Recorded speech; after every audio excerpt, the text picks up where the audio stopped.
od prethodnih videa koje smo kreirali o tome što je AirCache i kako se koristi, mnogi od vas imali su dosta upita vezanih za AirCache karticu.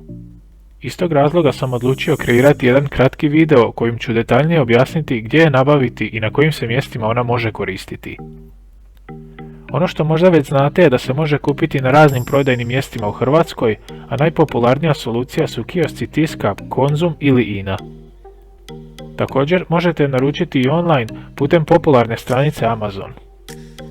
Njezina cijena u trenutku kreiranja ovog videa je 5 eura, a nakon kupovine putem aplikacije možete povezati sa svojim AirCache računom. Povezivanje zahtjeva samo 3 jednostavna koraka. Kliknite na ikonu kartice u glavnom izborniku, odaberite opciju Aktiviraj kupljenu karticu i skenirajte QR kod s poleđine kartice. Svaki put kada iskoristite za plaćanje i neku kupovinu, sredstva će se oduzimati samo s vašeg AirCache računa, tako da se pobrinite da on nije prazan prije nego što pokušate nešto kupiti. Ono što je mnoge zanimalo su neke specifične lokacije na kojima se ona može koristiti i koji je postupak.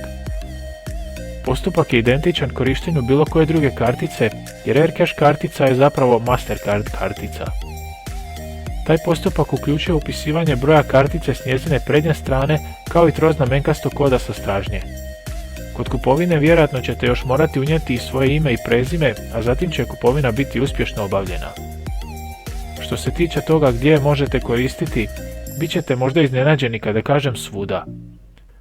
Točnije, na bilo kojoj online lokaciji koja u metodama uplate ima Mastercard moći ćete koristiti i AirCache karticu, a to je zaista puno lokacija na internetu.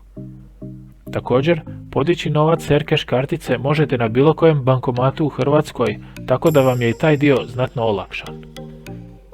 Ako imate još kakav upit o ovoj kartici, slobodno nam se obratite putem komentara, a mi se vidimo u idućem videu.